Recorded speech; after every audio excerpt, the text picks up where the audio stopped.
Setelah dilakukan proses tes tertulis maupun wawancara, maka para PPK terpilih di 18 kecamatan Kota Palembang rencananya akan dilantik pada awal tahun depan mendatang secara serentak. Selanjutnya mereka akan menjalankan tugasnya untuk melaksanakan pemilu 2024.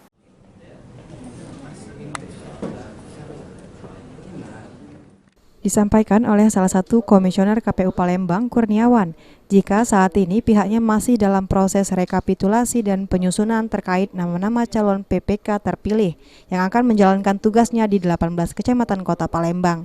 Nantinya secara resmi KPU Palembang akan mengumumkan nama calon PPK melalui website dan media sosial resmi milik KPU Palembang. Setelah diumumkan, KPU Palembang memberikan waktu bagi masyarakat untuk melakukan proses tanggapan selama 3 hari. Jadi kita nanti masih ada, setelah diumumkan akan ada tanggapan masyarakat dari proses itu selama 3 hari terkait itu, dan kawan-kawan yang nanti pada saat sudah dinyatakan terpilih di proses ini itu akan dilantik pada tanggal 4 Januari 2023. Rencananya berdasarkan jadwal, pelantikan PPK terpilih akan dilakukan pada awal tahun 2023 dan mereka akan dilantik serentak oleh KPU Palembang. Untuk jumlah PPK terpilih sendiri sebanyak 10 orang, di mana 5 akan dilantik dan 5 akan masuk dalam daftar tunggu atau PAW.